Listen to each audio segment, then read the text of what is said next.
All right, I'm going to, in 2 minutes or less, show you how to get your works cited onto your essay without any formatting issues and not losing any points on that. All right, so first thing you need to do is you need your essay up in one tab and you need your works cited up in another tab.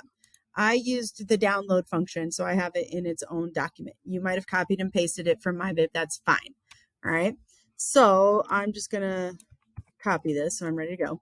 So your works cited needs to go on its own page in your essay. And what a lot of people will do is they will put their cursor at the end of their essay and hit enter 532 times and then paste.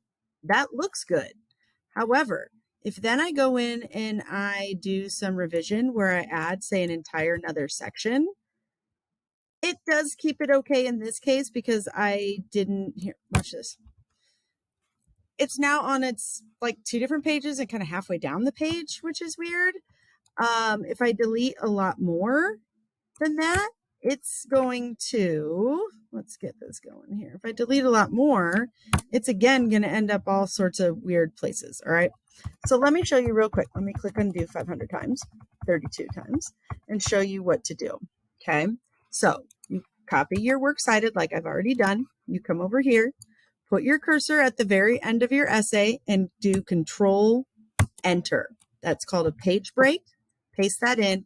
That tells the document that whatever comes after the page break will stay on its own page no matter what.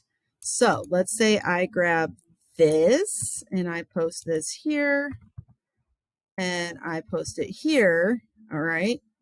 It stays on its own page. I can add and delete as much as I want from my essay, and it will always stay on its own page if I delete correctly. See? Always. That's it.